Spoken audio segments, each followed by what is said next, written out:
Понеделник 13 октомври, кратки вести во 12 часот.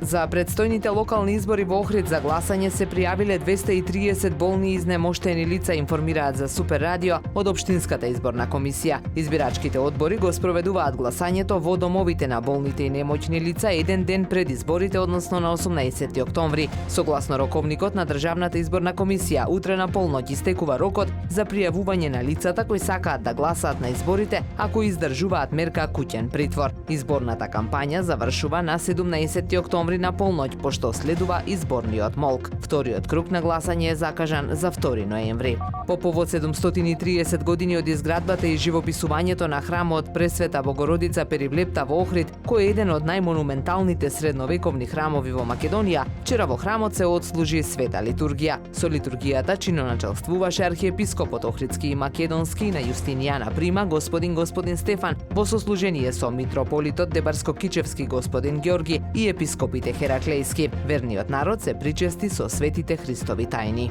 Членовите на теквондо клубот Хваранг Фист освоија 5 златни, 3 сребрени и 2 бронзени медали на четвртото коло од Македонската теквондо лига, што викендов се одржа во Скопје. Охридскиот клуб учествуваше со 10 надпреварувачи во 3 старосни категории: пионери, кадети и јуниори, и освои нови 69 поени. Од клубот додаваат дека веќе во среда нивните надпреварувачи Ненад Целески, Јана Спировска, Ѓорѓи Петковски и Петар Петковски како дел од македонскиот национален тим заминуваат на Балканското првенство кој ќе се одржи во Дупница, Бугарија.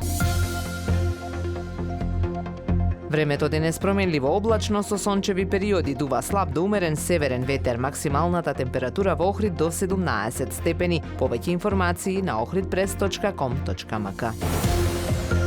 Уредник и водител на вестите Даниела Спасик, технички реализатор Реджеп Селман.